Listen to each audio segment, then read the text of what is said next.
வணக்கம். தென்னை அமெரிக்காவின் மற்றும் ஒரு அருமையான நிகழ்வை அ தொகுத்து வழங்க நம்முடன் இணைந்திருக்கும் அ திருமிகு கவிதா நடராஜன் அவர்களை அறிமுகப்படுத்துவதே இன்று என்னுடைய பணி. கல்லூரி காலம் தொட்டு பல்வேறு தமிழ் சார்ந்த நிகழ்வுகளில் தொடர்ச்சியாக பங்கேற்பவர். அமெரிக்காவிலும் அதை தொடர்ந்து கொண்டிருக்கிறார். பேராசிரியர் திரு குமரிக்கண்ணன் ஐயா அவர்களின் வழிகாட்டுதலில் கிட்டத்தட்ட 400 மேடைகளுக்கு மேல் அ பேசிய அனுபவம் கொண்டவர். அதை தொட்டு வானொலியிலும், தொலைக்காட்சி நிகழ்வுகளிலும் பங்கேற்ற அனுபவமும் இவருக்கு உண்டு. தமிழ் இலக்கியங்களின் மீது பேரன்பு, பேர அ அ பேரார்வம் கொண்டவர். அ சிற்றிலக்கியமாகட்டும் அல்லது பேரிலக்கியமாகட்டும் எல்லாவற்றிலும் படிப்பு அ ஆர்வம் மிக அதிகம். அதையொட்டி மணிமேகலையில் கூட அ பட்டய சான்றிதழும் வாங்கியிருக்கிறார். அந்த அளவுக்கு அவருக்கு ஆர்வம் அதிகம். அம் கணித பின்புலம் தான், படித்தது கணிதம். ஆனாலும் தமிழ் மீது மிகுந்த ஆர்வம் கொண்டவர். தமிழ் மன்றங்கள், திருக்குறள் மன்றங்கள் போன்ற அவர்கள் நடத்தும் நிகழ்வுகளில் தொடர்ச்சியாக பங்கேற்பவர். பல்வேறு தளங்களில் தமிழ் பணியாற்றும் பொருட்டு இவரை பாராட்டி இவருக்கு பல விருதுகளும் வழங்கப்பட்டிருக்கின்றன.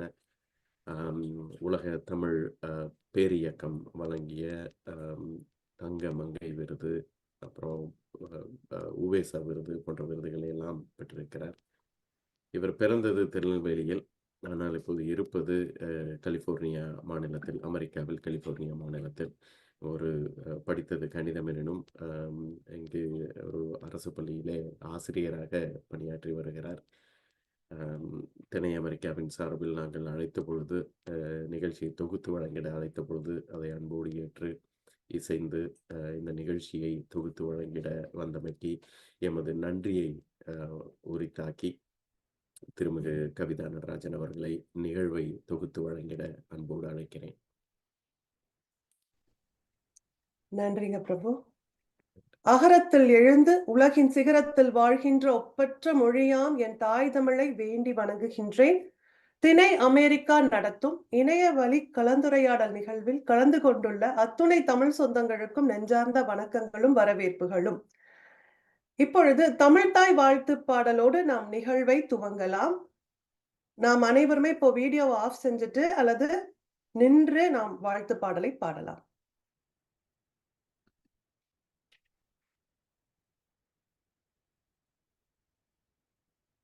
நீராறும் கடலுடுத்த நிலமடந்தை கெழிலொழுகும் சீராறும் வதனமென திகழ் பரத கண்டமிதில் தெக்கணமும் மது சிறந்த திராவிடனல் திருநாடும் தக்க சிறு பிறை நுதலும் தரித்தனரும் திலகமுமே அத்திலக வாசனை போல் அனைத்துலகும் இன்பமுற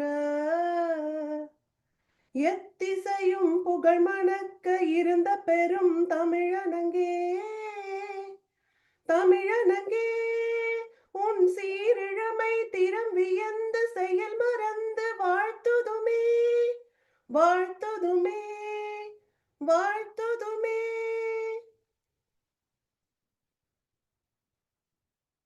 நன்றி. திணை அமெரிக்கா நடத்தும் இணைய வழி கலந்துரையாடல் நிகழ்வில் தமிழும் நானும் அப்படிங்கிற தலைப்புல இன்னைக்கு கலந்துரையாட சிறப்பு விருந்தினராக வந்திருப்பவர்கள் தமிழ்காரி என்று அறியப்படும் முனைவர் திருமதி சித்ரா மகேஷ் அவர்களை எங்களுடைய நிகழ்விற்கு அன்போடு வரவேற்கின்றோம். திருக்குறளுக்கு உரை எழுதிய முதல் பெண் எழுத்தாளர் அப்படிங்கிற பெருமைக்குரியவர் தோழமை சித்ரா மகேஷ் அவர்கள். மிகச்சிறந்த ஒரு இலக்கியவாதியாக, கவிஞர், எழுத்தாளர், ஆசிரியர் அப்படிங்கிற பன்முக திறமைசாலி அவர்கள். டலாஸ் மெட்ரோப்ளெக்ஸ் தமிழ் சங்கத்தின் துணை தலைவர், வட அமெரிக்க தமிழ் சங்க பேரவை விழாவின் நிகழ்ச்சி ஒருங்கிணைப்பாளர் என பல்வேறு தமிழ் அமைப்புகளில் முக்கிய பொறுப்பு வகித்துள்ளார். இவர்களுடைய தமிழ் பணிக்காக கணியன் பூங்குன்றனார் விருது வழங்கி தமிழக அரசு சிறப்பித்துள்ளது. 2024ஆம் ஆண்டு ஜனவரி மாதம் நடைபெற்ற அயலக தமிழர் நாள் விழாவில் இவர்களுக்கு தமிழக முதலமைச்சர் விருது வழங்கி சிறப்பித்துள்ளார். அப்படிப்பட்ட ஒரு சிறந்த கவிஞரை, பன்முக திறமைசாலியை இன்றைக்கு நாம் அவர்களை பற்றி அவர்களோடு ஒரு கலந்துரையாடல் செய்ய இருக்கின்றோம். இந்த நிகழ்விற்கு வருகை தந்துள்ள அத்துணை தமிழ் சொந்தங்களுக்கும் மீண்டும் வரவேற்புகளையும் நன்றிகளையும் வணக்கங்களையும் பதிவு செய்து கொள்கின்றோம். இப்பொழுது தோழர் சித்ரா அவர்களே, உங்களை பற்றி சில கேள்விகள். உங்களுடைய இளமை பருவம் பற்றி முதல்ல துவங்குவோம். அனைவருக்கும் வணக்கம். இன்னைக்கு விடுமுறை நாள்ல இவ்வளவு பேர் இணைஞ்சிருக்கிறதுக்கு ரொம்ப நன்றி. என்னோட குரலுக்கு வந்துட்டு மன்னிச்சுக்கோங்க, எனக்கு ஏதோ இன்ஃபெக்ஷன் ஆயிடுச்சுன்னு நினைக்கிறேன். என்னால் இவ்வளவுதான் பேச முடியுது. பொதுவாகவே சத்தமா பேசுவேன், இப்ப கொஞ்சம் கம்மியா தான் பேச முடியுது. எல்லா புகழும் தமிழுக்கே, எல்லா புகழும் திருவள்ளுவருக்கே, திருக்குறளுக்கே. இந்த நிகழ்ச்சிக்காக வந்துட்டு நான் தயங்கிதான் வந்து ஒத்துக்கிட்டேன். நான் இளமாறன் தோழருக்கு வந்து ரொம்ப ரொம்ப நன்றி இந்த வாய்ப்புக்கு. இது வந்து நான் எதிர்பார்க்காத ஒரு நேரத்துல வந்து என்கிட்ட கேட்டு இதை ஏற்பாடு பண்ணதுக்கு திணை அமெரிக்கா அமைப்பாளர்களுக்கும் இளமாறன் தோழருக்கும் மிக்க நன்றி. என்னோட இளமை பருவம் வந்துட்டு இங்க அமெரிக்காவில் இருக்கும் பொழுதுதான் தெரியுது அதோட அருமை என்ன அப்படின்னு. நான் நல்ல ஒரு கிராமம், சின்ன கிராமம் இல்லை, ஒரு நல்ல கிராமத்துல ஒரு பட்டாம்பூச்சி மாதிரி ஒரு வாழ்க்கை, எந்த கவலையும் இல்லை. பள்ளிக்கூடம் போறது வர்றது இந்த மாதிரி தான் என்னோட வாழ்க்கைய ஆரம்பிச்சது. அப்படி எனக்கு என்ன தோணுதோ அதுதான் என்னோட வாழ்க்கையா இருந்துட்டு இருந்துச்சு. அப்பா அம்மா சொல்றது எல்லாமே வந்து ரொம்ப செல்லமா வாழ்ந்துட்டு இருக்கும் பொழுதுதான் தமிழ் அப்படிங்கிறது வந்துட்டு எப்படி வந்துச்சு அப்படின்னா, அதையும் இதுலயே நான் சொல்லிடுறேன். எங்க வீட்டுல வந்து எங்க சின்ன தாத்தா வந்து ஒரு கட்சியில திமுகல இருந்தாங்க. அப்ப வந்து அந்த கேசட்ஸ் தான் போட்டு கேட்போம் நம்ம.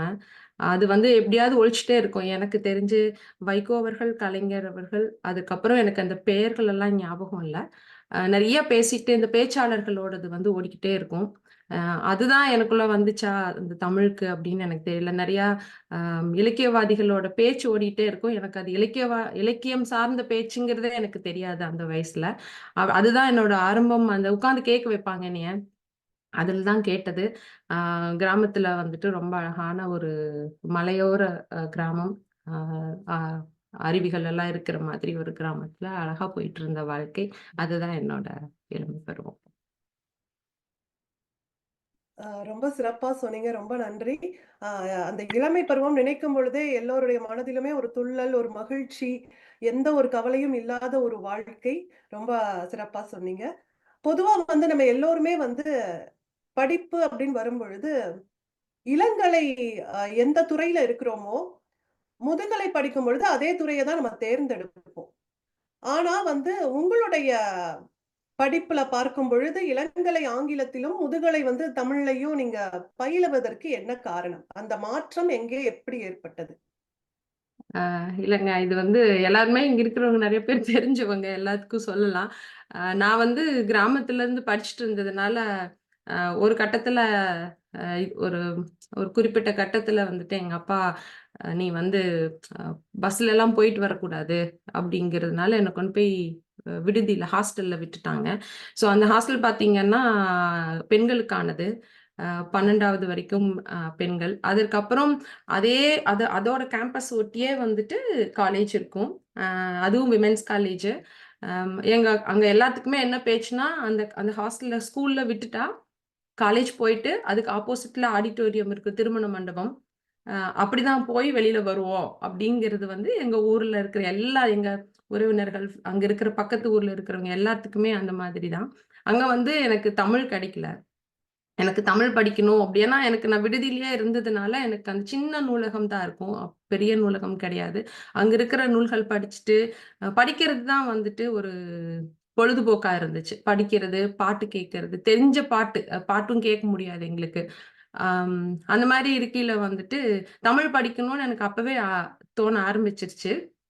அதுக்கப்புறம் கல்லூரிக்குன்னு போகும்போது எனக்கு வாய்ப்பு இல்ல. தமிழ் அங்க இல்ல. இங்கிலீஷ் தான் இருந்துச்சு. எனக்கு மொழி எடுத்துக்கலாம். ஹிஸ்டரி, இல்ல வேற சயின்ஸ் எல்லாம் எடுத்தா கஷ்டம்.